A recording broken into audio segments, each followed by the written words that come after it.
Hey everyone, Jenna Sackett here. Kelly Walters.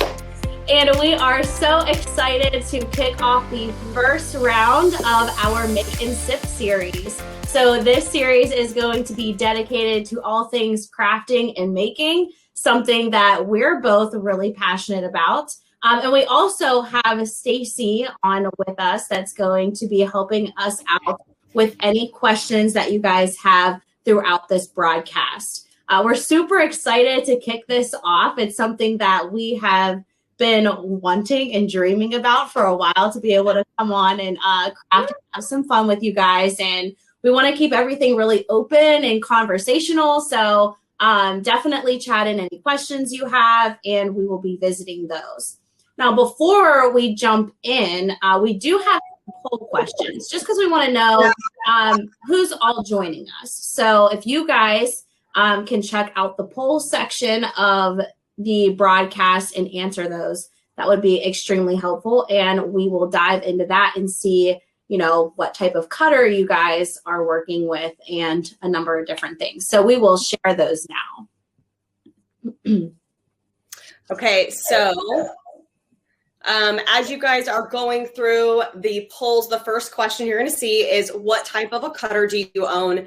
And this is really just to help Jenna and myself and our team just kind of really make sure we're tailoring, content for you guys. So those of you that have selected, I do not own a cutter yet, that is okay. That is completely fine. So we're just happy that you are able to kind of see the process before stepping into it. And then, just getting ahead of the game. Do we want to, I guess. Looks like we're good. Yeah. So we have 64% for craft cutters. The results went away. I don't know if you can see the results on your end, but it looked like more than half of our audience is working with a craft cutter. So the next poll is going to be, do you currently own a heat press? So we're going to run that one now. And we're actually going to be working with 2 different types of heat presses today. Oh, fun. Yeah, we have a lot of people that have a heat press. So cool. Right. Majority of everyone with us today, 84% do own a heat press. Right. So for those of you that don't own a heat press, that's totally okay too. If you own a vinyl cutter and not a heat press, that means you're most likely working with some sort of vinyl, and now you'll be able to see the other side of vinyl and how you can heat transfer those types of materials onto apparel. So 83% versus 16. And we have one more poll, right? And there might be 2, but the one that, so this next question follows the first one. So for those of you that answered no, you can just completely disregard this one. But if you do have a heat press, we're just really curious what kind of heat press you have. There's a lot of different settings and time, temperature, pressure that goes into things. So as we are communicating back to you, just being on the same page. No iron, so that's fun to see. We got Cricut press with no settings is still 0. So cool. You guys are going back and forth between the Cricut press, which is definitely much lower than the press with controlled settings. So for those of you that do not know what we mean by controlled settings, that means being able to adjust the temperature, the time, and then control the pressure on, you can't see what's right here, but it's a press. So you'll be able to see both Jenna and myself adjust those as well. And then, let's see. Oh, sorry, Jenna. All right. So last poll is, do you craft and sell, craft for fun, or craft but want to sell? I will say I was most excited for this one. Craft for fun but want to sell is winning. So that's perfect. Yeah, that's awesome. Yeah, this is definitely like going to be great for you folks that want to start profiting with some of the stuff that you're making. because I feel like a lot of folks that are working with either the Cricut press or a press like an Amazon press or one of our presses and just doing it for fun, I think you start to see how much profit you could actually make with it. Oh, now it's tight. Oh, it is. It's like toggling back and forth. If you have not voted, get in your vote now so we can see where it finishes. But I think it's staying, that's really cool. So 4% craft for fun, and then it's 50-50, well, 47% versus 47%, craft and sell, but craft for fun and want to sell. So awesome. So that is going to help us gauge who we have with us today. It helps us be able to be more personable with you guys, knowing where you're at kind of in the process and the different products that you're working with. So I, of course, want to know what everyone brought to drink with them. So Kelly, what are you drinking? Okay, mine's a little wah-wah right now. I am drinking water, and that is because I am severely behind on my water intake this week. So I'm trying to prep for Friday. So I have a margarita on Friday. All right, so I want to see what everybody else brought to drink for tonight's make and sip. So be sure to comment that in. I am just drinking Sprite Zero. So right in line with the water, Kelly. I got you. I'm with you. Yes, we're doing a lot of the presenting here, the talking. So I want to make sure my words aren't getting slurred or anything. Yeah. I need a bigger workspace to be able to have a couple of drinkies. Yeah, absolutely. Stacy, what are you drinking? Sadly, just water. Oh, I know. Behind the scenes. I was expecting you to have a glass of wine. I wish. Oh, I love it. There's a bunch of I'm looking on the chats now. Iced tea. Ooh, Cooper's Hawk red wine. That's delicious. Let's see. Seagram's making me happy. I haven't had those in a while. Water, Dr. Pepper. I saw after dinner coffee, which again, that sounds magnificent as well. Cranberry lemonade. Okay, has anybody got snacks? I did not bring snacks. I did not. We're going to be dealing with adhesive. I didn't want to be like weeding and have stuff on my fingers. So, like, this will be full of crumbs. Harry, I'm with you. I would rather be having a margarita as well. I think margarita is always my drink of choice. If it's not wine, it's definitely a margarita. Really? Right, so Kelly, do you want to start us off and review what our first project of the night is? Yes. Okay. So we also had to do just a little bit of a pivot tonight. I am experiencing technical difficulties. So Jenna will be breaking down the silhouette portion of this. We are going to rotate. So we want to give love to both the Cameo and the Cricut tonight. I will be the one most of the time to always go over the Cameo, and then Jenna will go over the Cricut. But in this case, Jenna gets to take both of those tonight. So the first item that we are doing is really a pair, and it is going towards the bridal market, but we're sticking with one particular material called CAD-CUT UltraWeed. It's an excellent t-shirt material, and what we really wanted to do was just give you guys some ideas with what you can really do in terms of vinyl, create full graphic designs, and of course be able to use a craft cutter. We did see that some of you guys are using an industrial cutter, so obviously you will be able to do this on your equipment as well. So let's grab the t-shirt. This is probably, I think this just took the cake of the Bella Canvas, one of my favorite shirts. Stace, did you share like our favorite tees? I did in the email, but not for the links. Cool, that's fine. So particularly, Stacy will also be sharing the links. Jenna, I don't know if you said that or not. If you did, I didn't I lost it. But so all of these items that we're using, she will be able to show you where, right? Yes. Yeah. Okay. We'll be able to share the links to these t-shirts that we're using today. No. My tech problems just like wiped half of my brain. Okay. So this shirt is extremely soft, and it's again extremely, another great adjective, on trend right now with what you would see in boutiques, at retail spaces. But what I love even more about this is that it is so soft. And this is an alternative brand. This is an extra small, but it's a unisex size. Anytime I think of extra small, I think really, really small. So this is just a great overall tee. And we will be using CAD-CUT UltraWeed Black Metallic on this. And then Jenna will have a different color of shirt going with Bride and Tribe. I will be executing the Tribe logo, and Jenna will be doing the Bride. Now, originally I was going to walk through step by step, share my screen with Silhouette Studio and show you all of that.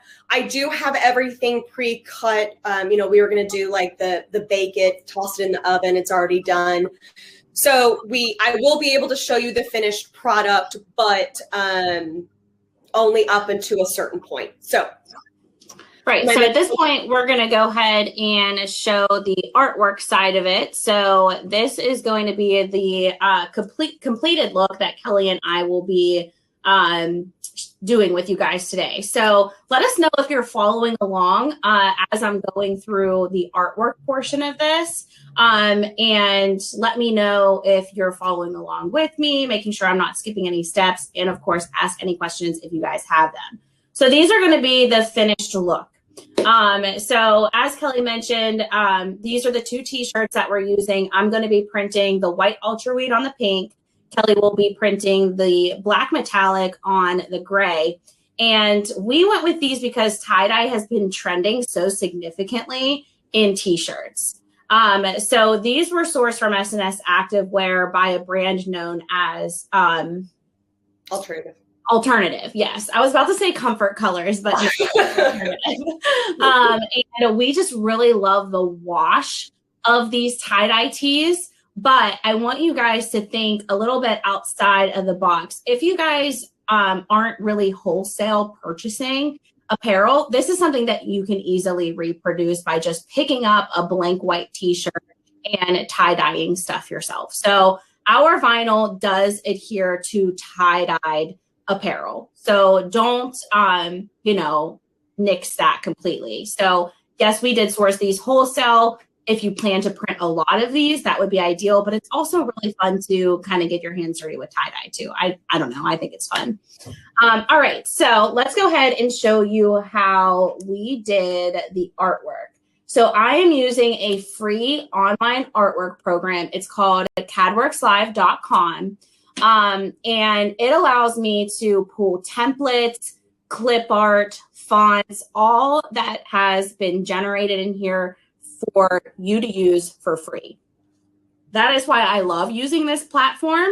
And that is why I create all of my artwork in here, because I just like being able to source these things without having to pay different prices for different packages that like Cricut and Silhouette offer.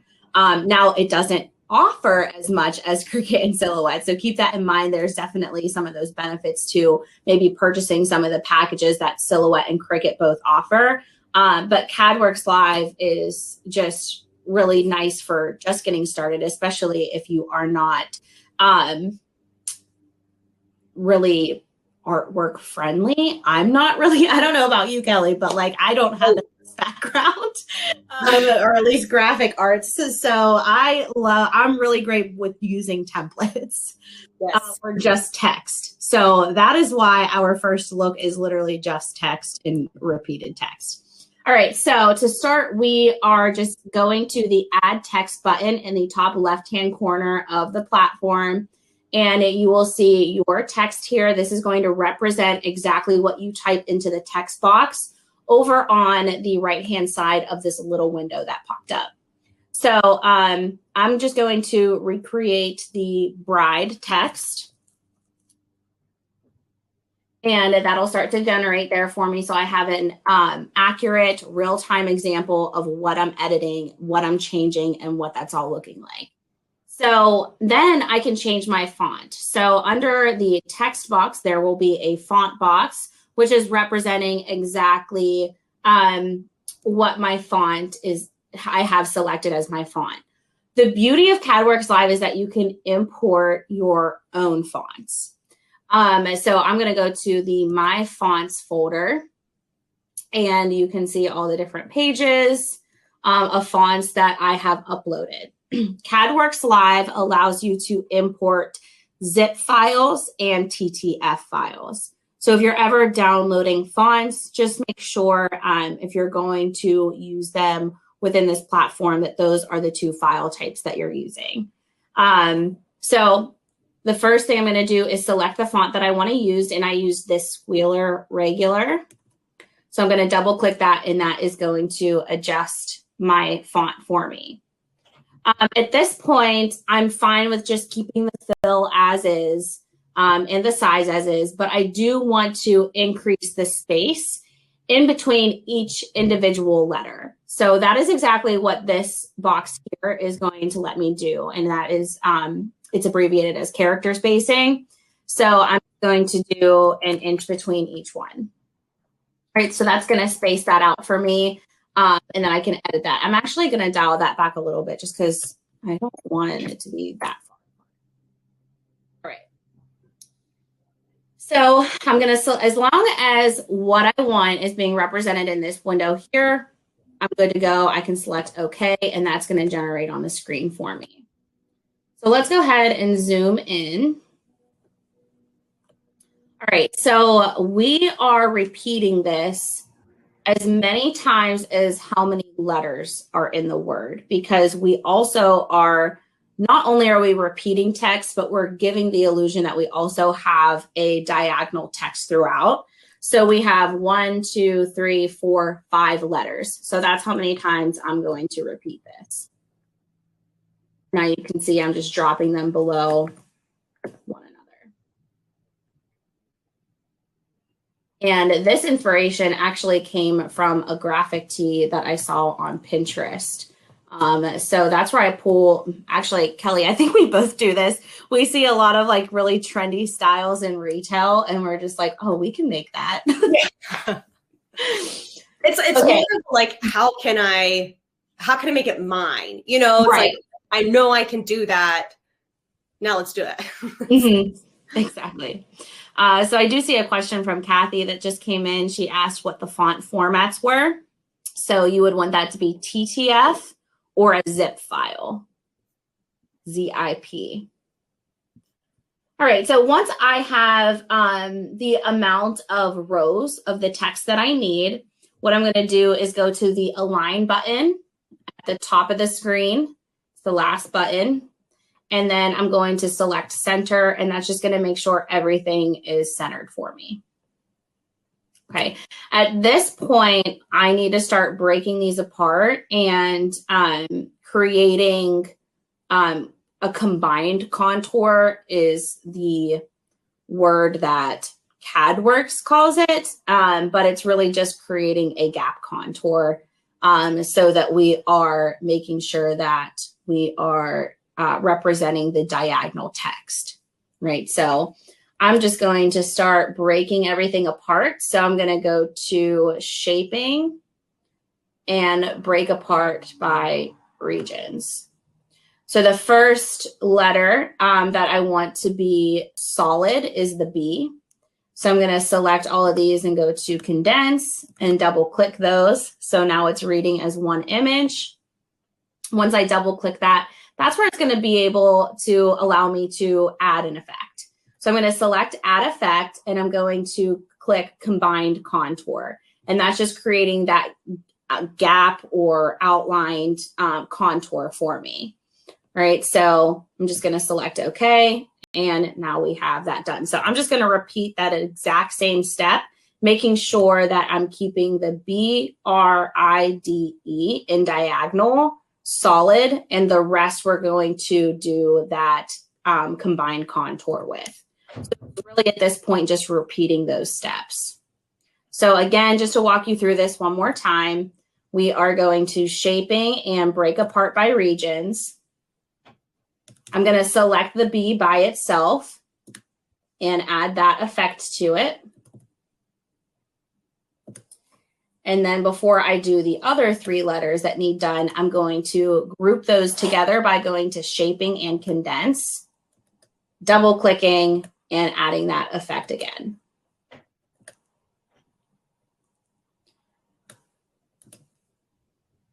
So Kelly, what questions, if any, do we have coming in at this point?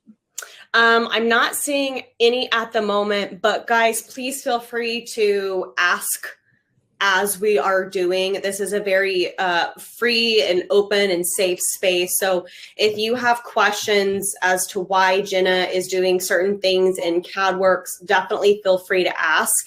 If you are following along in CADWorks and you miss a step, that's the perfect time for us to kind of go back and show you what we did. Obviously, this content will be available in the future, but let's definitely try to keep the questions coming. That way you can get your answers now versus waiting. Kathy Taylor says, what effect is that? The effect is combined contour. So in the effects section, so whenever I double click the item that I want to add an effect to, it is the first contour option. So whenever I double click this, it just automatically populates all the effects that we offer within CADWorks. But if you ever wanted to go to a specific folder, so if I know that a contour is what I'm looking for and I don't want to have to search through all of these effects individually, I can just select the contour folder and it will be the first one listed there. All right, and we're done. So at this point, since this is single color, I'm going to condense all of this together and make it all one color. And our artwork is complete. So honestly, and this is another reason why I love CADWorks, is because being able to add that effect, it was just a simple click. I didn't have to worry about creating this contour from scratch. I could just double click and add the effect. So at this point, now what we need to do is get the artwork from CADWorks to the studio that our cutters need for being able to cut. So if you're working with your industrial cutter, such as a Graphtec or a Roland, a beautiful little handy button that makes the process so simple is to send to VectorCut. VectorCut is the middleman that takes your artwork to your vinyl cutter in vector form. Unfortunately, this feature does not work with the craft cutters. So Silhouette, Cricut, whatever it may be, VectorCut does not read or work with it at all. So what we have to do is export as a PNG. So I'm going to name my file. I'm going to export as a PNG. And I'm going to select OK. Hey, Jenna, hold on really quick. And I see that you've asked the question twice. So I see that you're also having issues with internet. So the answer is yes, you will receive an email right after we are finished that you'll be able to go back and review this live. Sorry, Jenna, she had asked twice, so I'm assuming it's glitching for her in terms of questions. And we did have one other question, but I'm going to let you finish this before we go into it. All right, so Kelly, this is actually where you're going to come in and help me with Silhouette because you're a little bit more user-friendly with Silhouette than I am. I'm a Cricut girl. So I'm going to go ahead and bring up Silhouette Studio and show you guys how we are importing this. But Kelly, if you want to jump in and correct at any point, feel free. So Silhouette Studio, this is what it looks like. It starts with the example of the cutting mat, so that you can start importing your artwork and sizing it to fit. Now, to import your artwork from CADWorks Live, all you have to do is go to File, Open, and select that. Oh, I messed up. Apologies. Let me go back. I forgot that I have all of this in here still. So let me zoom out real quick. The goal is to get just the artwork exported, not any of the images. So we'll do another export and make sure that's a PNG. Okay.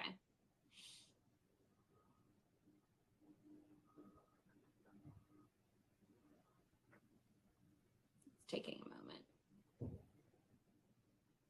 moment. Really quick while we have a pause, does it have to be a PNG? Is it better than a PDF? I know when you are exporting from CADWorks and importing into Silhouette Studio, a PNG file is what you would need over a PDF.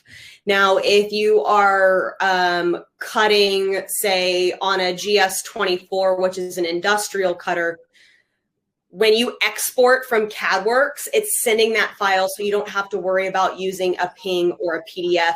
I do believe from artwork standpoint, and correct me if I'm wrong, Stacy or Jenna, a PDF is going to be better than a PNG, but in terms of importing those cut lines, we need the PNG. I'm going to try to simplify this as best as possible. So PDF does work for exporting cut lines, yes. However, to my knowledge, and I know it does not work with Cricut, you cannot import a PDF file with Cricut and be able to access those cut lines. I could be wrong with Silhouette, but I've never had success importing a PDF into Silhouette Studio and those cut lines being there, or even being able to get the file to open at all. I always get errors.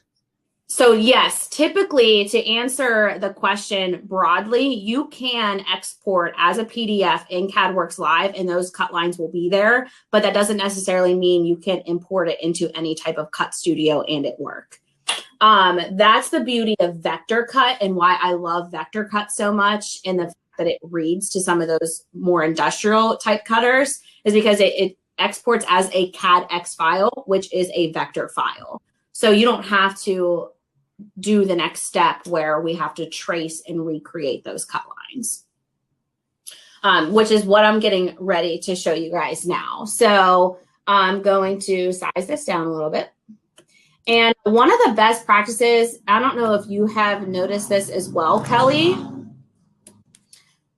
but whenever I am exporting, it is better to export not in color because it's harder to trace. Have you noticed that at all? I know I was importing a ping in color, and the outlines of so specifically, this was a triangle artwork with 3 different colors of triangles, and Silhouette did not read those as colored triangles or shapes. They only read them as colored outlines, if that makes sense. So it was visually, it was very odd since I was cutting 3 different ways, but it doesn't come in nice and bright like the black art does in Bride. I feel like all of that would be out. You would see it as outlined art. Right. Yeah. So one of the best practices that I tell people is if you're exporting your design from CADWorks, try to do it in a dark color, not anything bright or pastel, because it's harder for Silhouette to trace the cut lines accurately. So this is the trace feature within Silhouette Studio. It kind of looks like a little butterfly is what I call it. And then it's going to ask you to select trace area. So I'm just going to click and drag until the entire design is selected. And then it's going to start to fill that in. The goal here is to see all yellow. That means that it's creating a cut line around everything, as opposed to what Kelly mentioned earlier, where it was just the outline. So you want everything in your design to be filled in yellow. That's how you know it's creating the cut line correctly. So yes, solid fill is selected. If you were to happen to maybe have a more intricate design in here and it's not filling it all in with yellow, you can adjust the threshold and the scale. Those are usually the two that I work with most to get that fill, so that it is all yellow. Kelly, any suggestions or anything I might be missing there? No, and I have I've played with several different files the last couple of days in terms of importing into Silhouette Studio, and I haven't honestly had to adjust any of the bars.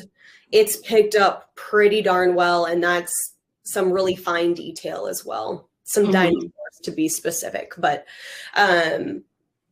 it's really easy just to click and trace. Yeah.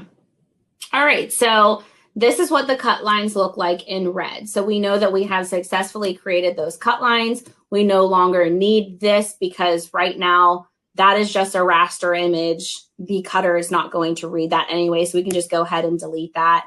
And now our design is ready to be cut. So this is where you can do all your sizing. This image here is an exact representation of what your cutting mat is. So it gives you a good idea of how much material you'll need to load on your cutting mat, which Kelly's going to show you here shortly, and send your design to cut. Now, anytime you are working with heat transfer vinyl, you want to make sure that you are mirroring your image. So anybody that maybe has a vinyl cutter but isn't working with heat transfer vinyl yet, maybe you're just dabbling with, cardstock, some of the craft papers and sign vinyl, you don't ever have to worry about mirroring. But anytime you work with heat transfer vinyl for apparel, you want to make sure you are just kind of remembering, maybe make a note on your cutter. Don't forget to mirror or something like that before you send your design to cut. So I go to object and I select mirror and then I choose flip horizontally. And you guys will see here shortly why mirroring is so important.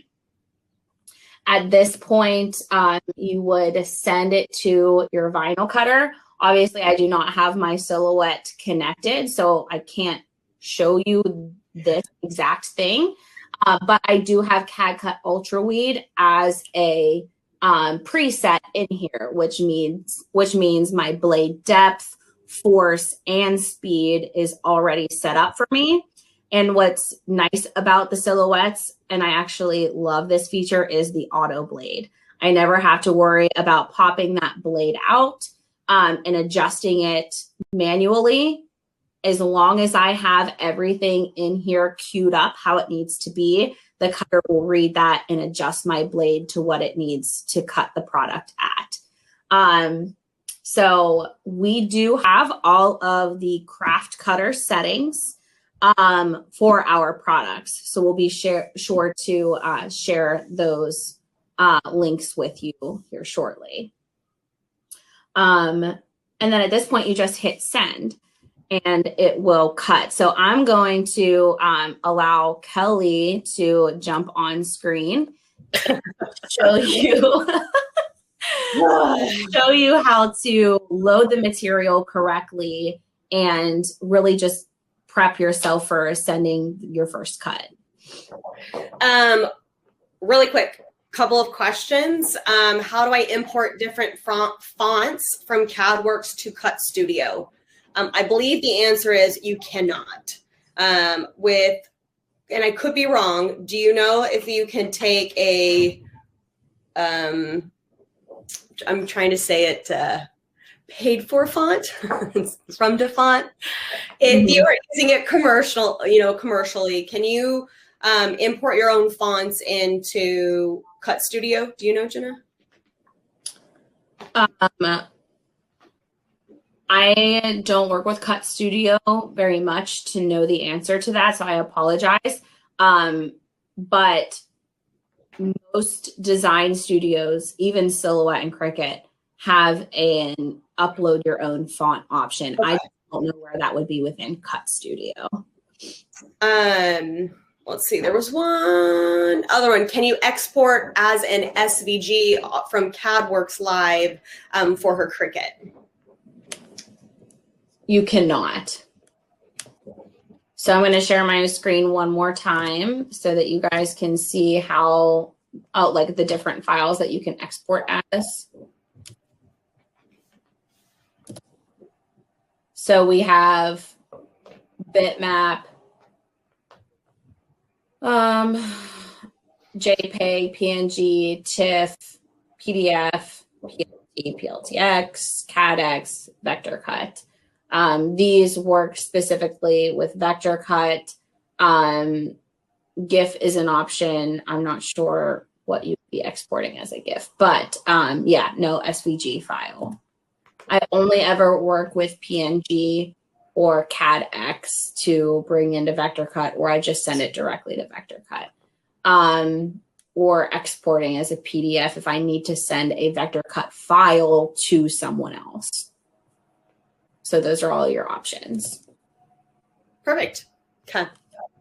All right. So with craft cutters, there's always the bottom sheet, and this is very, very sticky and tacky. So what you're going to do is our UltraWeed is it's a 15-inch roll. So what you saw on Jenna's screen is the max distance that you can go vertical and horizontal. But what I love specifically about this is that there's actually numbers at the top. So if you know that you're using or designing with a 9-inch design, then you can essentially kind of gauge where you need to be in terms of media going vertical as well. I know you can't really see that because this is transparent, but I found that that's been a really nice time saver in terms of material waste as well.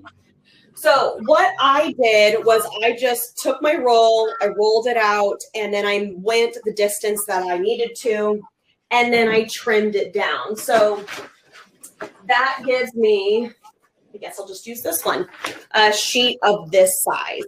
Now, when you're loading into your cutter, you want to make sure that the shiny side or the glossy side, just the crystal side is what it looks like, and not the matte side. So you can see that these are two different sides, need to go face down on top of that adhesive. So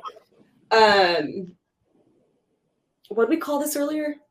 The shiny side down is the side that the carrier is on. So yeah, this is the shiny side. And if you are very, very new to heat decoration, which we do have some newbies in here, which is fantastic, this is also known as the carrier. So if you ever hear Jenna or myself or somebody else in education or webinars, any events that we do say peel the carrier, this is exactly what we are talking about. So I am just going to lay it, I'm going to try to get out of the screen, corner to corner as best as possible. Keep in mind, Jenna, will you pull your screen back up?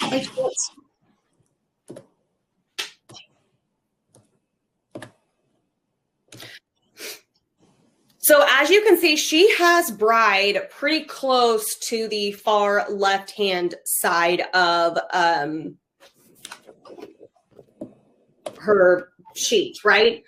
If you were to have bride in the middle of the sheet, then it's going to cut in the middle. It's not going to automatically align to the top left. So you can control where your cutter is going to cut. You're just slapping down media and you've got your image at the top right, it's not going to know to find the material, which could be in the middle of the sheet. So that's just really important to know, because I have messed it up myself where I didn't have it lined correctly, or I flipped the artwork and then it made it all wonky. So just make sure where you're applying or you're pressing down your material is also going to cover the length of what your logo is. Now, this next part I absolutely love. I use both a GS24, which is in a Roland industrial cutter, and then I use the Cameo. This is so easy to load, and I really, really appreciate the simplicity. All you have to do is, there are gray arrows right here with a line, and you just stick your sheet right here.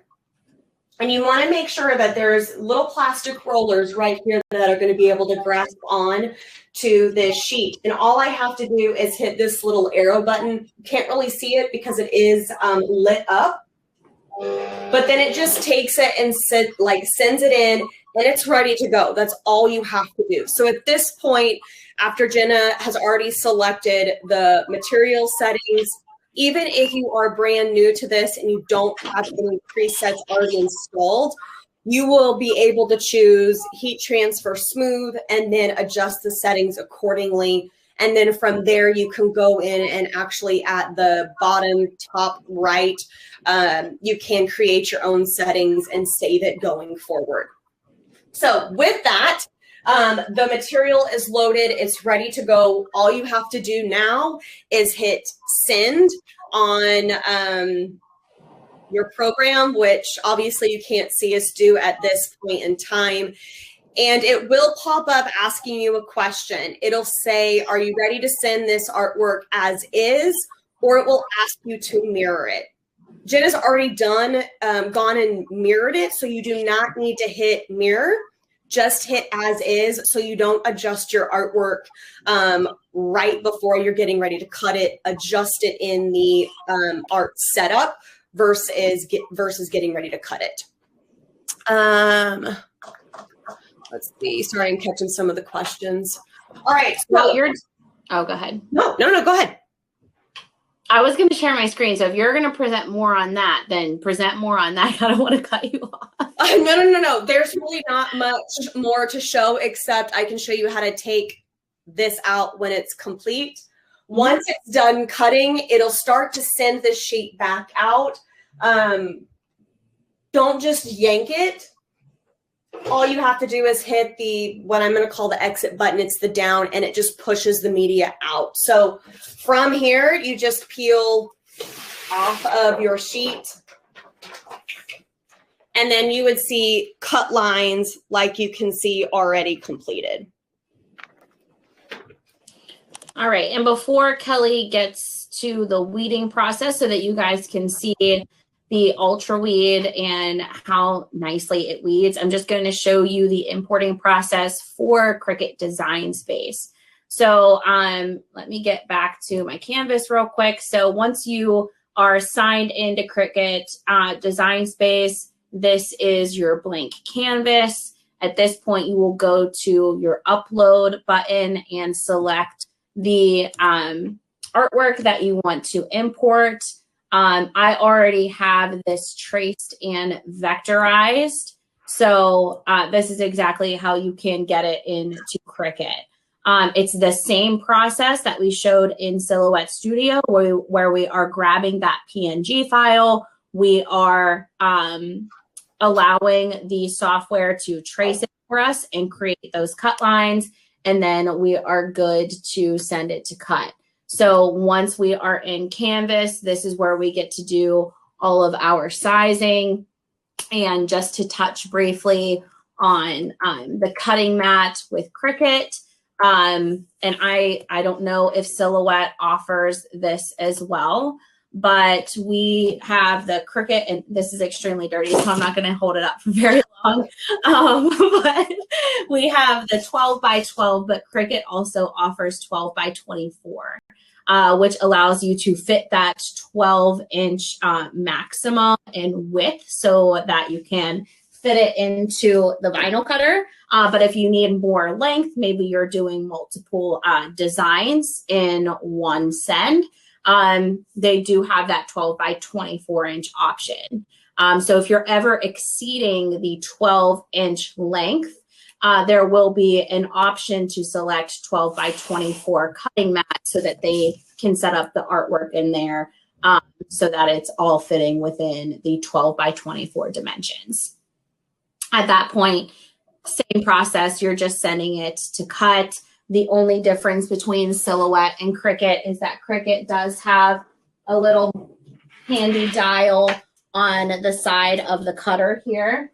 I'm just going to lift that up. So this little silver dial, and it goes anywhere from paper, vinyl, iron-on, cardstock, fabric to poster board. And then there's the custom option as well, where you can actually set your own custom settings. But a lot of our products are already working with these presets. So I always just use the dial. I don't worry about the custom product setting. And anytime I work with this, I just use the standard iron-on setting. If my blade ever happens to dull, that's whenever I'll go back into the canvas and manage my custom materials. And that will allow me to increase the force of my blade for my presets. So I'll show you what that looks like real quickly. And then we will get to the weeding and heat applying. So if I go here to manage my custom materials, it's going to read my cutter. The cutter is not plugged in at the moment. Let me plug that in really quickly.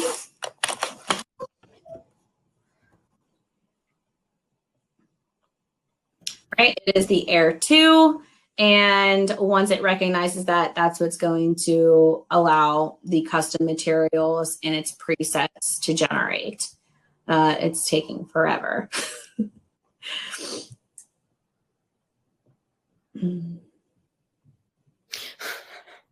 All right, here we go.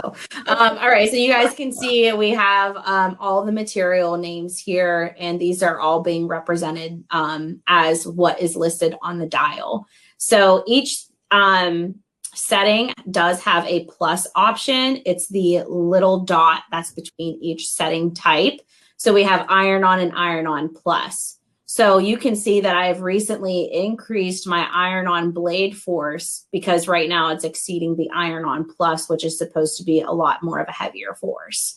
So my blade's getting dull. Typically the iron-on setting is around 140. So just keep that in mind. You guys can edit these and adjust your force up and down. Then you'll just hit save, but it does allow you to get a pretty good force depending on the blades that you're working with. Okay, now Kelly, go ahead and show us the weeding process. We're gonna move. Bear with me, people. Okay.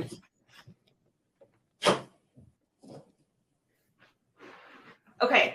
So one thing that we didn't go over was I actually added a box around my artwork to help me with weeding. We can go over that in the next one. It's just simply by adding another shape around your artwork. And it just really helps simplify the weeding process a little bit. So that's why you see the exposed carrier right now versus just being straight metallic black. Now, what I'm going to do is just gently weed away the material. So that means we are just removing any excess material that we do not want heat applied onto our garment.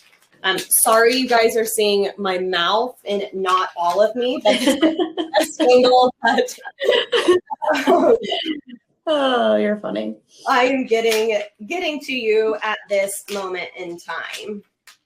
Now, with this type of material, it's extremely thin, but that's why I love it so much. So with that, the carrier is also extremely tacky. So as you're weeding, just have a little bit of patience, but the excess material does weed or remove fairly easy. And I will tell you, I am kind of an all-over weeder. I'm not an expert weeder. So let's see. We are almost done removing the main portion. As you can see, it's getting a little crazy. Then next, what we will need to do is go in and remove the parts of the letters that we do not want on our art. So it is a little time consuming. However, it's going to create a really cool effect, either for fun or for your customer. Okay, I'll show you what this looks like complete, or almost complete anyways. So this is what it looks like prior to removing. Now, as you can see, the reason why we said to mirror or reverse the images is because when this is laid on top of a garment and then we remove the carrier, everything will be correct. If you don't mirror your image, then you're going to get it like this applied to a garment. And it happens to the best of us. So Kelly and I are working with the metallic black and white UltraWeed. I'm curious to know who from our audience is already working with UltraWeed and what is your favorite color. So I feel like we're always all using, for the most part, white and black. That's typically the standard, maybe some red, navy, stuff like that. But what's your favorite color? Like if you could work with one color of UltraWeed, what would it be? Kelly, take it away. What would yours be? Oh, I'm like looking at my selection. So I'm gonna step away and I'm gonna grab it because there's just something about this blue that I love. This one. Oh, stop it! That is amazing. Okay, because I was like, this is my favorite blue ever right now. I don't know what it's not Columbia. Oh no, mine's a little darker pale blue. Well, that is And I just absolutely love it. I didn't know you were gonna select the same one. I thought mine's. I gotta put through my cutter and to get back to my computer. Okay, so mine's a shade darker. Oh, okay. No, this one's Columbia. So is that sky? This is just the pale blue. Okay. That's still amazing though.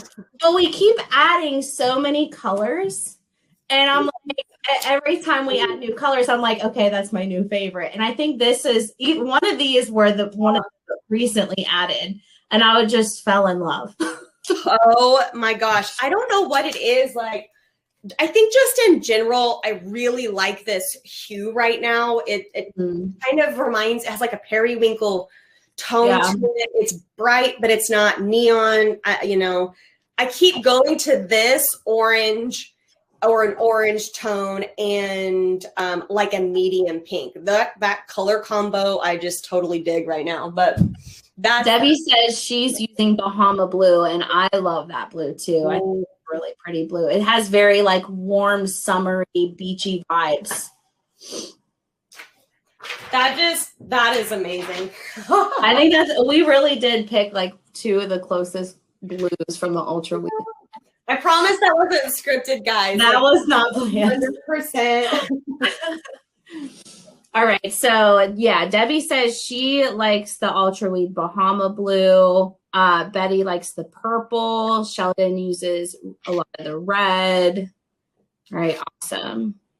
I did see, sorry, at the very, very beginning, somebody said that they just started using UltraWeed and they were having issues cutting it. I will tell you, I had my cutter today set at heat transfer smooth.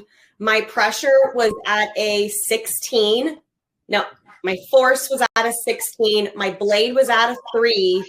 And the speed was at a 6 or a 7. So I'm curious to know what your settings were that you were cutting on.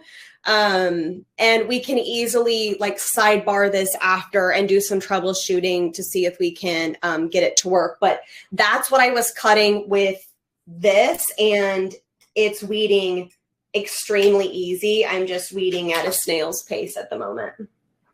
It's hard to weed and talk at the same time. I don't know if you've ever, like, it take me a long time to weed something, but if I'm ever live and like talking with people while I'm doing it, it takes me forever. I always leave a cavity, and then I'm like, no, this was really cute, and then I left a small cavity in the artwork. So Stacy commented in asking where she can source the glitter tees that we're wearing. So I'm getting ready to comment that in now.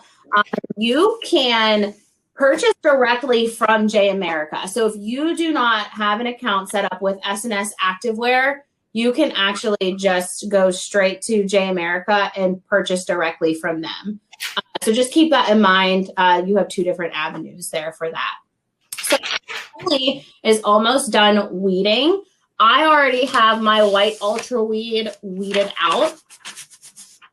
So we can actually go ahead and heat apply on the A to Z. I'm going to show you that process, how the A to Z heat press works. And then Kelly is going to heat apply hers using the autoclam. So I'm going to bring you guys a little bit closer to the press here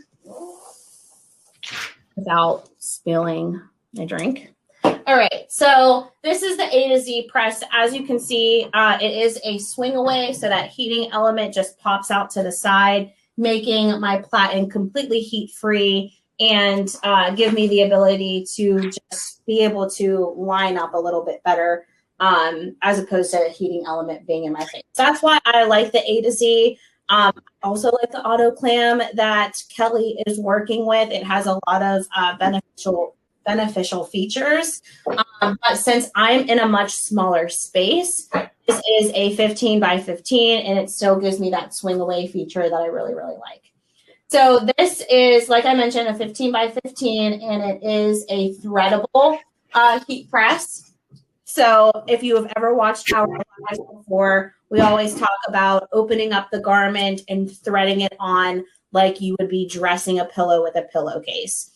The reason being is because we want to make sure we're getting our item completely flat where we're going to be printing. So now instead of working with both the front and the back of the t-shirt right on top of the platen, now I'm just working with the top of the t-shirt, right? I don't know if you guys can see that very well, but the collar was on there. The idea here is to get any seams or anything that could be on this platen and keeping it from getting a very nice, flat, even pressure.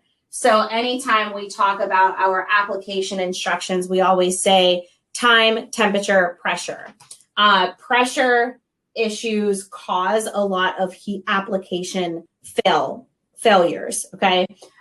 So what's nice about having heat presses that give you your controlled settings is that it gives you a temperature readout and a time readout. When you heat apply UltraWeed, it applies anywhere from 260 degrees to 280. So I can actually go ahead and time my temperature down to 280.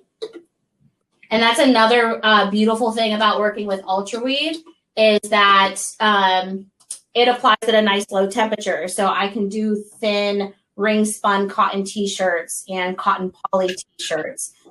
Just any type of blended fabric that could potentially burn. That's completely eliminated because of that low temp application. Now we're just going to take our transfer and place that down on the t-shirt.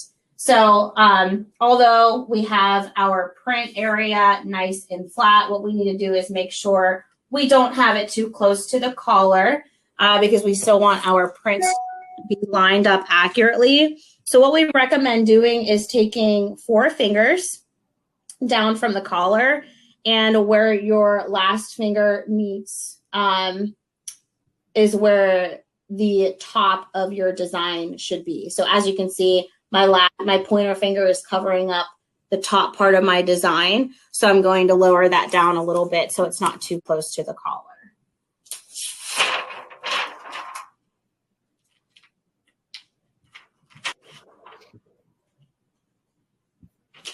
And now I'm just going to slide that collar right back off and grab a cover sheet. So the cover sheet that I'm working with is a craft paper cover sheet. You can get these from Stahls. It's a pack of 25. And why I like working with these is because it's an easy throwaway. And because it comes in a pack of 25, it's easier to just be able to grab another one, whereas some of the other cover sheets just come as one single cover sheet. So I'm going to make sure I cover with that. That is important to make sure that we are not damaging our upper heating element in any way. And I also am going to adjust my pressure here because it is a bit light. And that pressure is going to allow that adhesive to cure accurately. So UltraWeed applies at 280, since I'm applying on cotton, I'm just going to leave it at 280, and for 10 to 12 seconds. It is a hot peel, so I can go ahead and remove that carrier once that heat press beeps at me.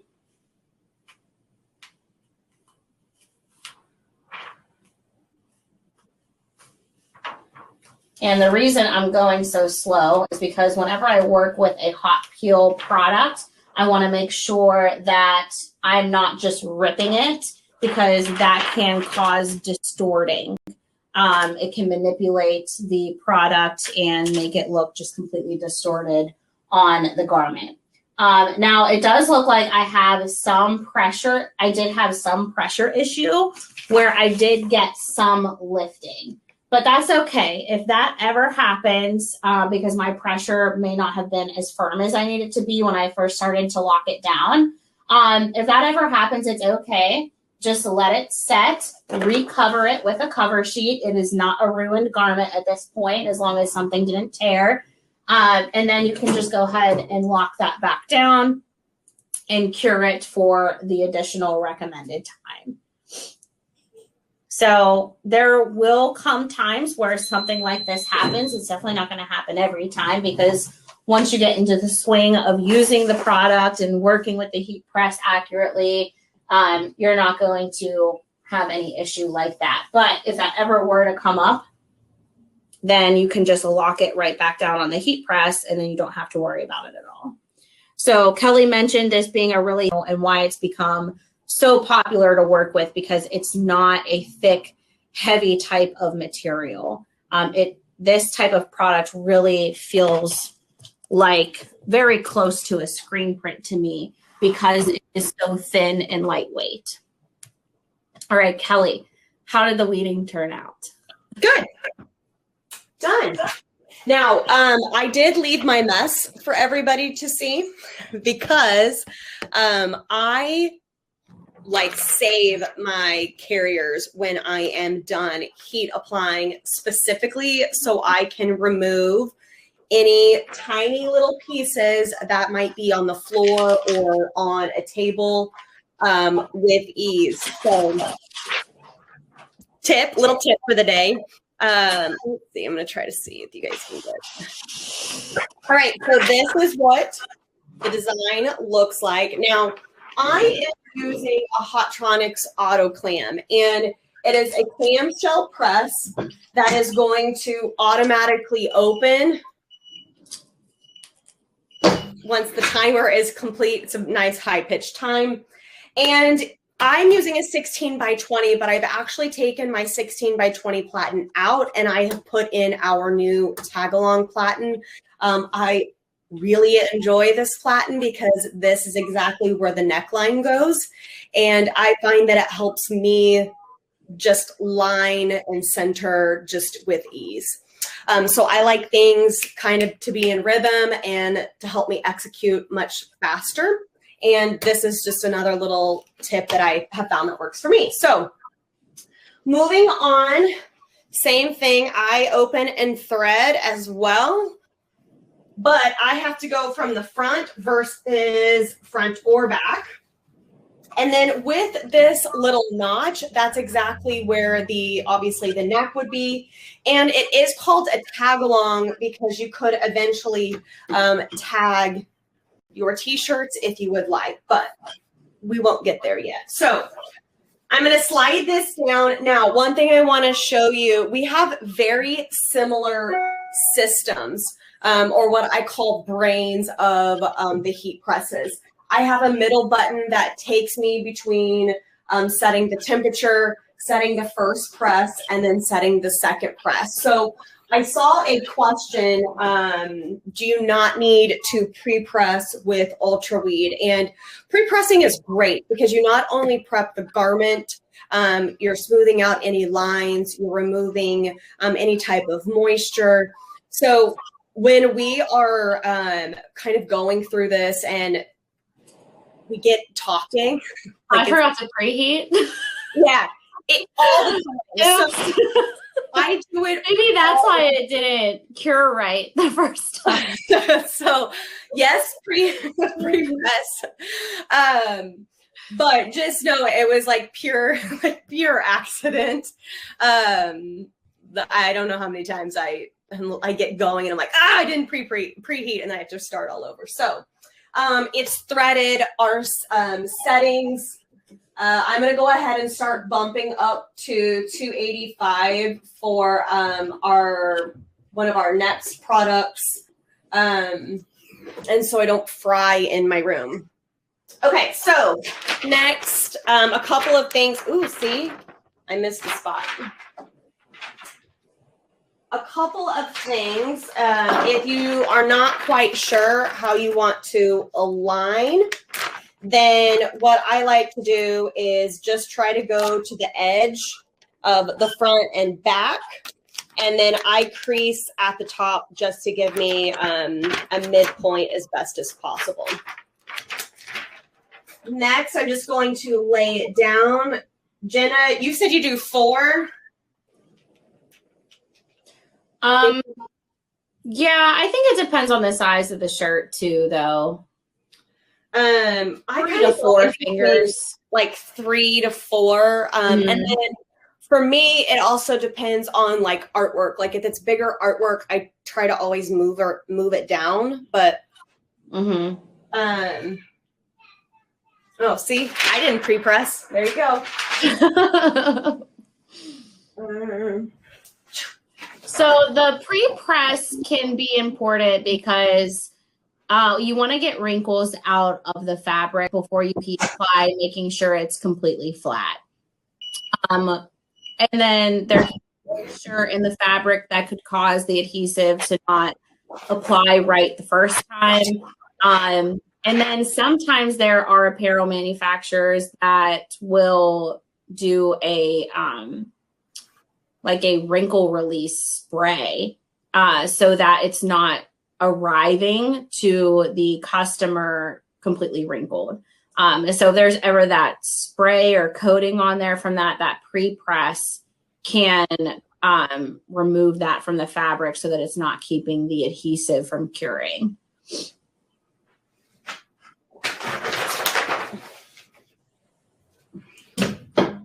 Ooh, too much. Oh, we're at 5. So my timer reset and it adjusted it back to 5 seconds from our pre-press. So I just stopped it and pushed it right back down for the 12. And I am going to try to get a little bit closer.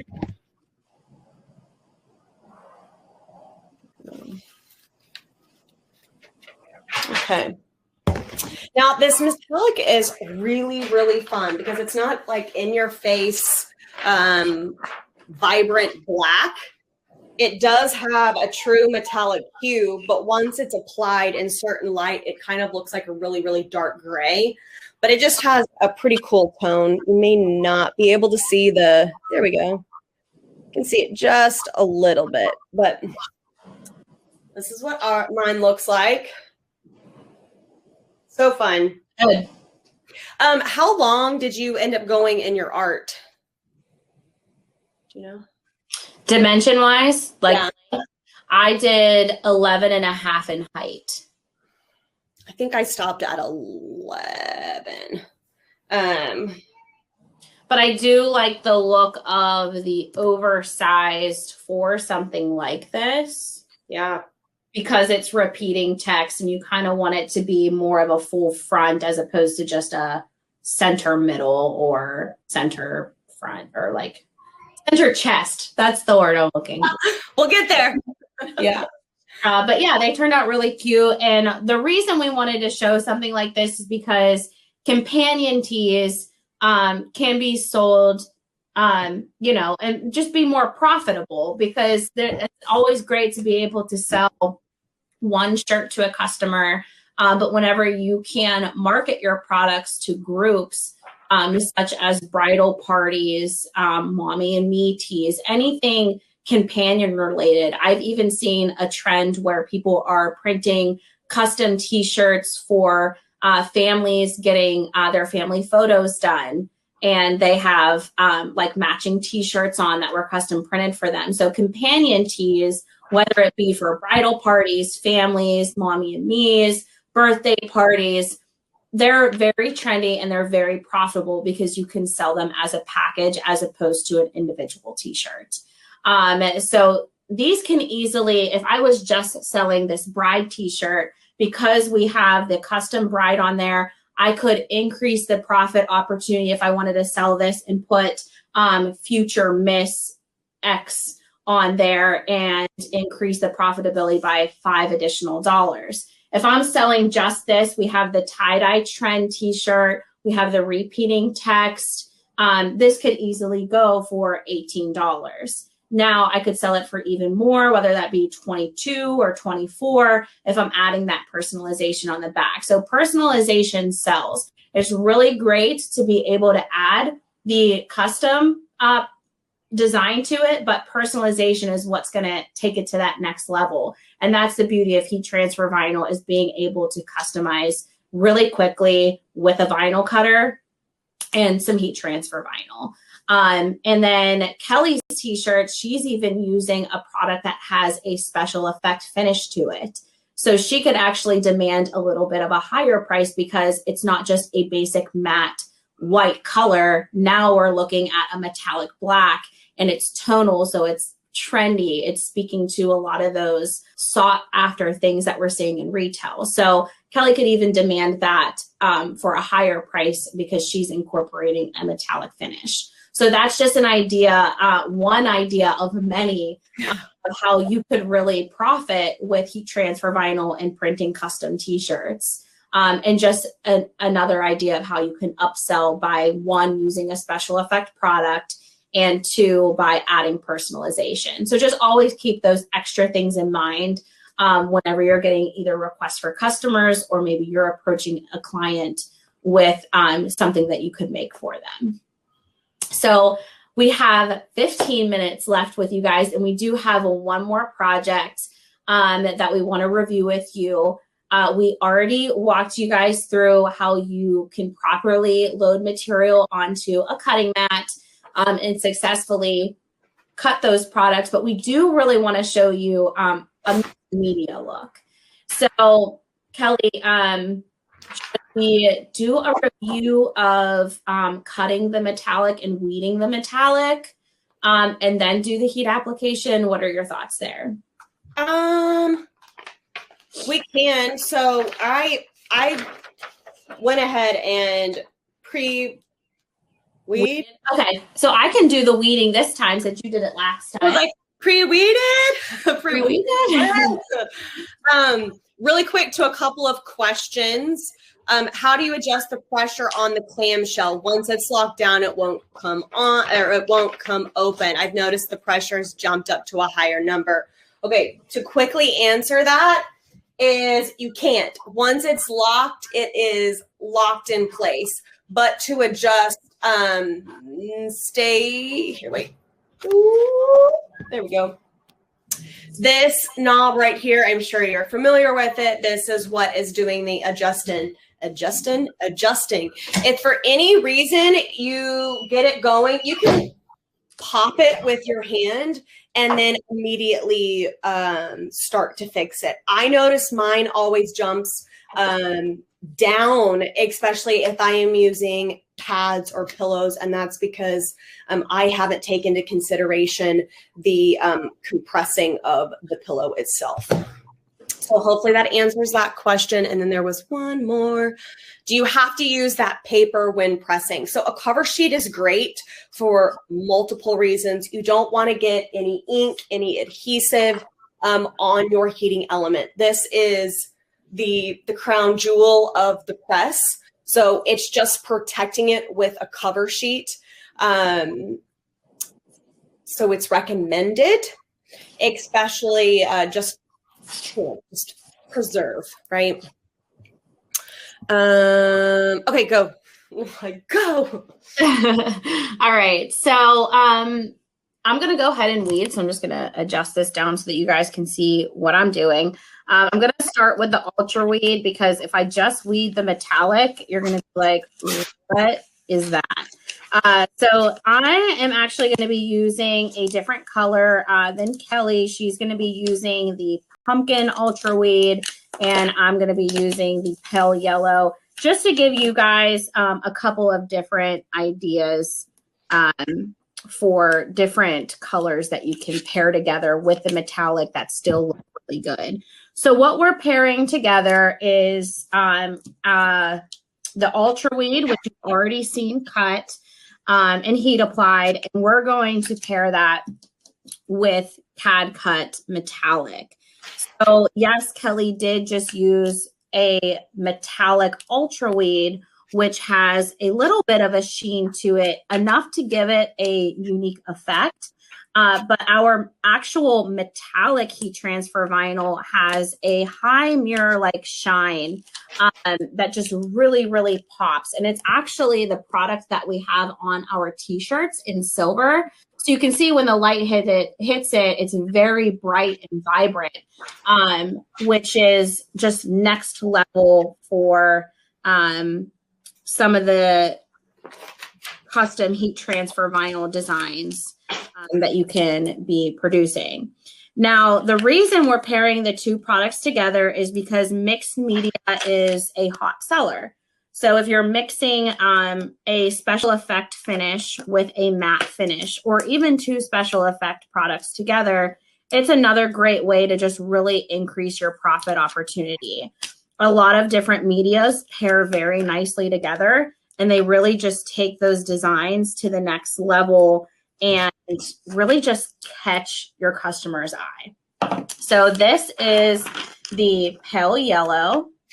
Love it. And what we're doing with this is doing a drop shadow. So you saw that whenever Kelly held up her weeded piece. But I want to weed this so that you guys can see just how easy metallic is to work with. Now, there are some metallic products in the market that are a little bit harder to weed because they're very papery and thick, but you just do not get that with CAD-CUT metallic because it is so thin, and the carrier, it's tacky enough so that you can get a decent amount of detail, but not enough that it's like you're ripping and tearing away that heat transfer vinyl, and it just kind of gets a little messy. So we are going to use this as a drop shadow, and we're going to show you how you can heat apply mixed media successfully, because it honestly, some people get a little bit scared or just think it might be too much of a headache to pair different medias together, but it really isn't. It's very simple. So we're going to show you that. Kelly, are you still weeding on your end? Do you want me to go ahead and just start heat applying? No, I mean, I'm pretty good. If you want to heat apply, you can. I have to do the bottom little guys, but like probably 10, 15 seconds for me. Okay. And I say that. I need light. All right. So I'll go ahead and start at the A to Z.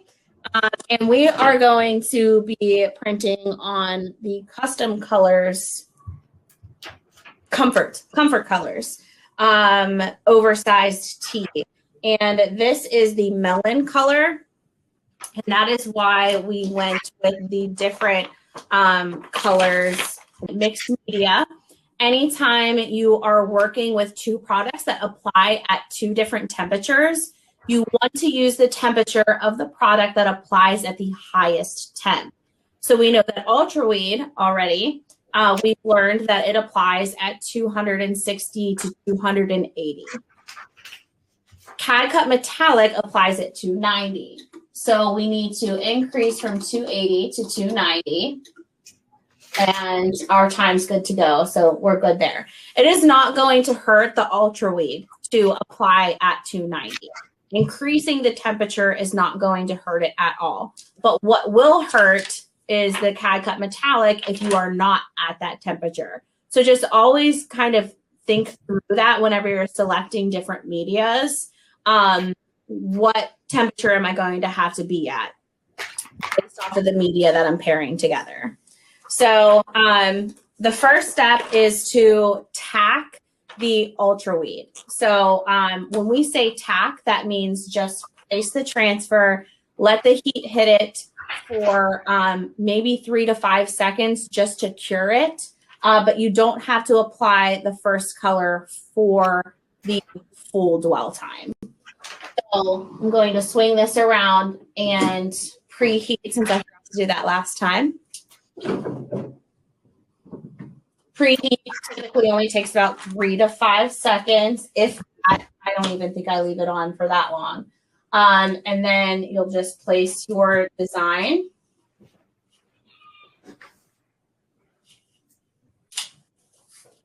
And as I mentioned, we are just tacking this one. And the reason we use the tacking method is because it helps us with alignment for the second color. So when I tack that for 3 to 5 seconds, it's not staying under the heat for a long enough period of time for the material to start shrinking. So if you've ever applied 2 colors at the heat press and you've applied each color for the full dwell time, and you notice that maybe the second color isn't lining up right, it's because that material started to shrink underneath the heat.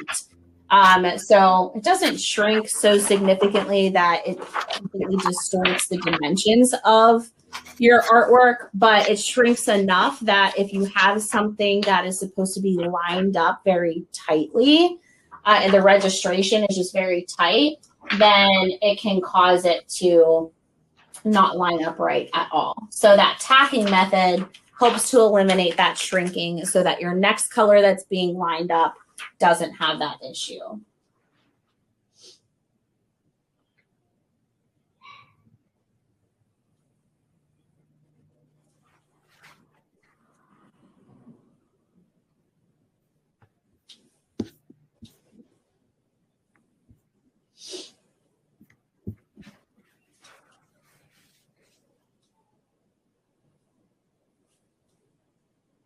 I love the way drop shadows look when they're finished, but sometimes I'm always like, do I have this lined up right?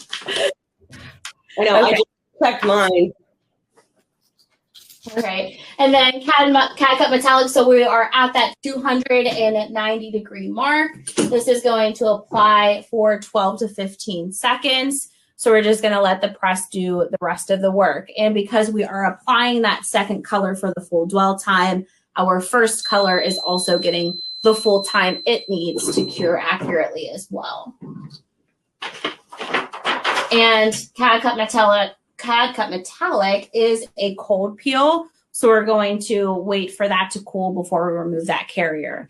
And Kelly, I say that we both remove our carriers at the same time. Okay, I'll do mine pretty quick. Really fast. Sheldon asked if it's normal to have an adhesive type of ring around your font once you are done heat applying. I believe that could be too much pressure on the media when applying. Jenna, correct me if I'm wrong on that, but It's not necessarily heat. It could be too much pressure from the heating element. Is that right? Yes. Yeah, so that's something we called adhesive squeeze. And it is because the pressure is a little too heavy and it's causing the adhesive to squeeze out from underneath the vinyl. So yeah, you can just avoid that by dialing back your pressure. And you shouldn't experience that too much. But I used to get that all the time and I couldn't figure out why. So I asked Josh Ellsworth, one of our other presenters, why that would be happening. He said, I'm not following the pressure instructions. So, yep, just dialing back that pressure. That should keep that from happening.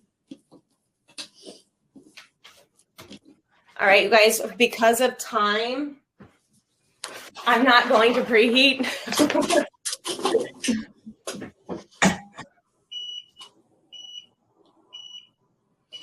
Yeah, okay.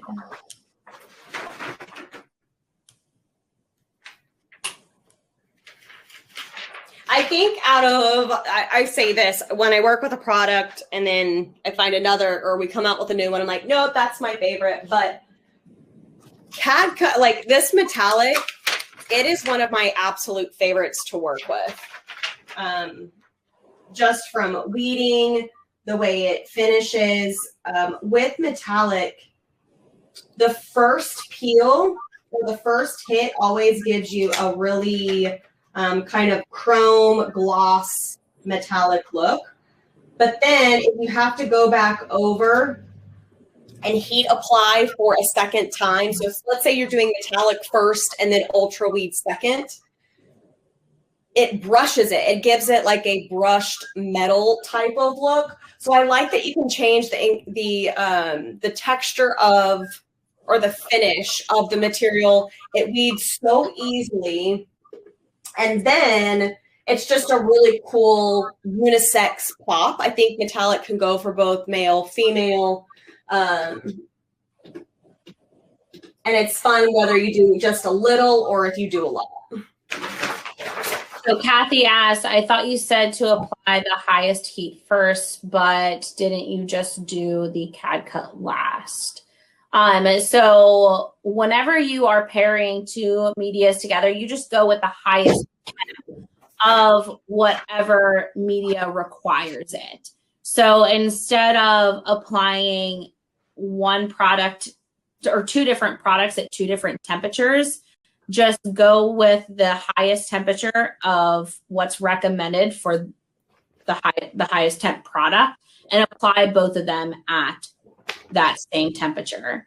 So that way you don't have to go back and forth. I think I can make it ready. All right, awesome. So let's go ahead and peel the carrier. I do really like the pumpkin on that, Kelly, because I think it gives it a really cool tonal effect. I do too. Almost kind of like a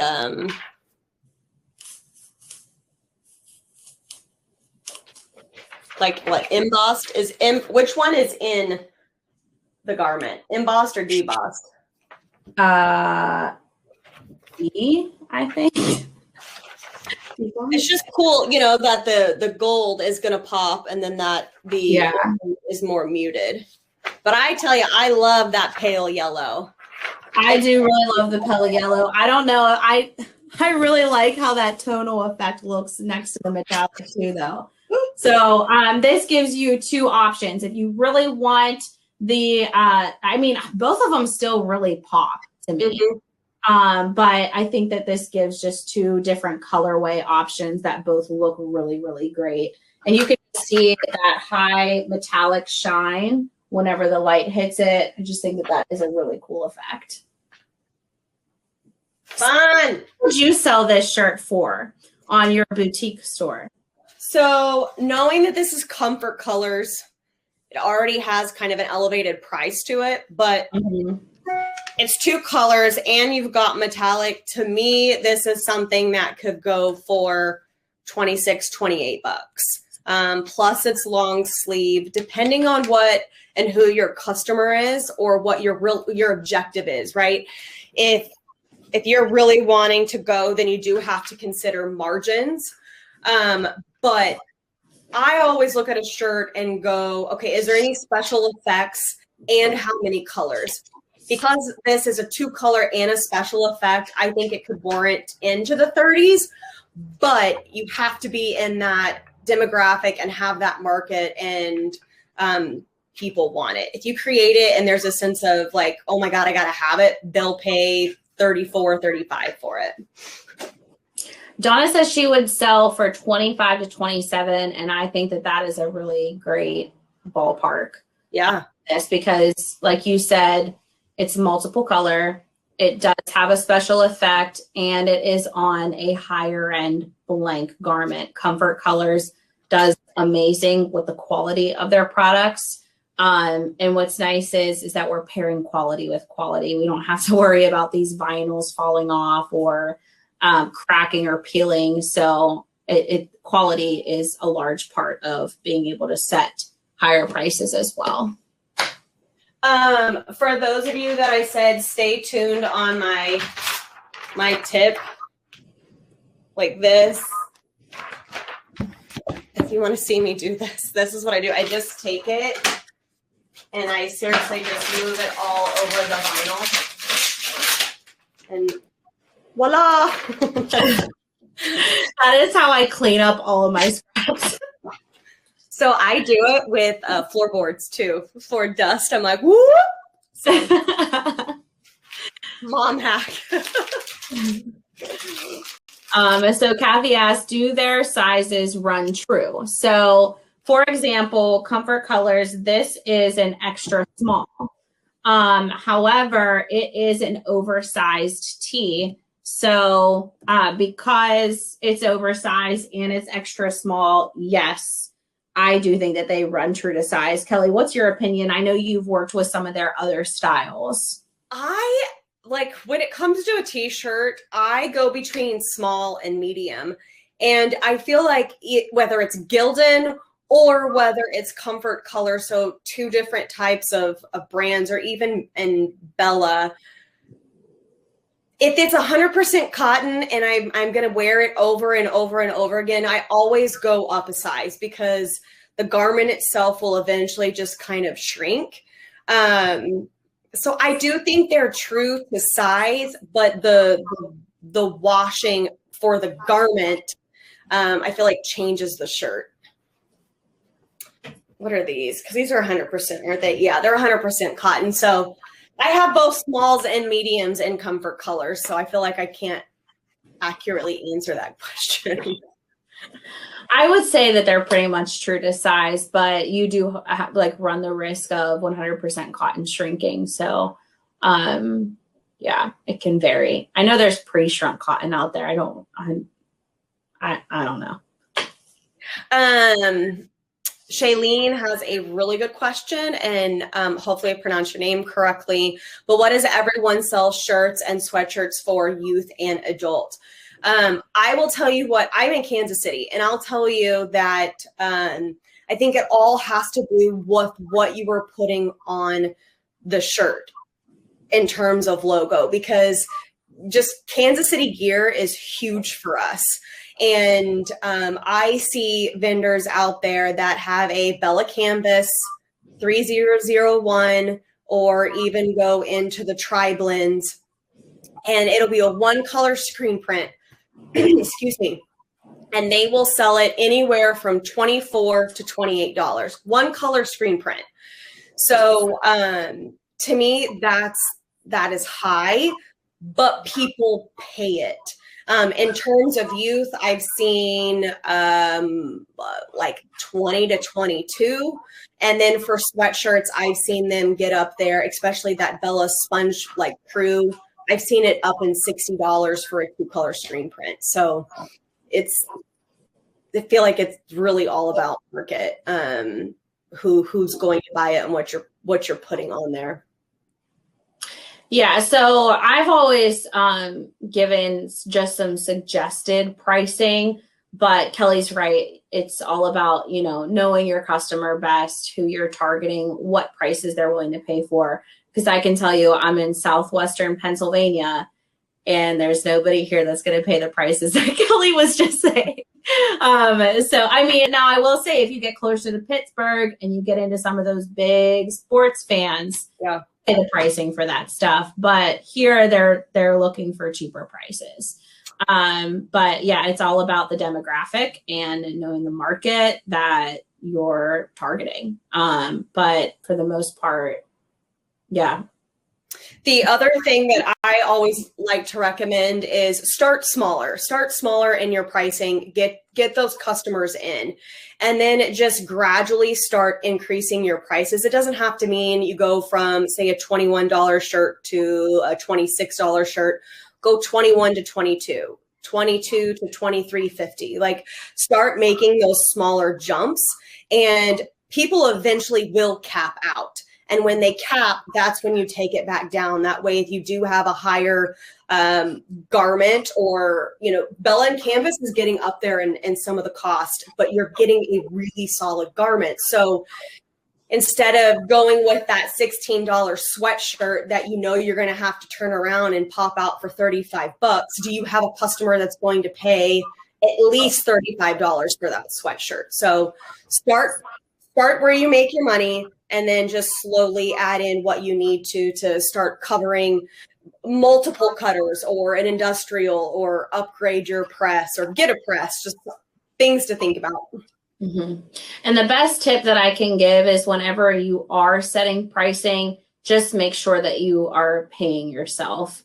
Consider your labor and your overhead. If you guys need a resource for what that looks like, we have an awesome heat transfer vinyl cost calculator that can help you break down, how much you want to pay yourself, what percentage that you want to take for your overhead, and time spent in weeding and heat applying and all of that. So we can share the link to our heat transfer vinyl cost calculator. I know it has helped a lot of people who are just getting started in heat transfer vinyl and custom printing to make sure that they're paying themselves. And that gives them a base of, okay, now how much do I want to profit on this? Mm-hmm. By also making my customer happy. So just keep all that stuff in mind. But just that my biggest tip is just make sure you are paying yourself for the amount of work and effort you're putting into all this. Sure. Right. So it looks like we have all of the questions answered. We are 9 minutes over, so thank you to the remaining 42 of you that are still with us. We are so happy that you guys could join us and help us kick off our very first episode. I don't know, did we call this an episode? Of the Make and Sip series, and we are super excited to keep continuing this. So keep coming back so that we can keep having fun with this stuff. If you guys need more information on when events like these are happening, definitely visit the Stahls events page. And we also have just released a Make It magazine where we have all of our upcoming events listed as well. So definitely be sure to check out. There's a ton of educational content in there and resources and just really good reads, in my opinion. I got a chance to look at the spring issue the other day, and I was just like, wow, this is amazing. So big shout out to Karen Bellinghausen for putting that together. It's a really great resource to have. So be sure to check that out. We will share the link to that as well for a digital download. Kelly, anything else to add? No, I'm doing tomorrow's live. If you do not follow us on Facebook, Jenna and I rotate lives every Thursday, and we're always doing different things. So it could be crafting, it could be towards the corporate market, it's all educational, but just different types. So it's fun. Come hang out with us. It is 4 Eastern. Because it's 3 p.m. my time. So I'm like, it's 3 p.m. Central. 4 o'clock Eastern, yeah. So yeah, thank you guys so much for hanging out with us. We hope that this just really provided a lot of value. And it's for those of you that are extremely new, that it jump started you to kind of just go out there and do it. So awesome. Thank you guys so much. We'll see you next time. Have a good night. Bye, guys.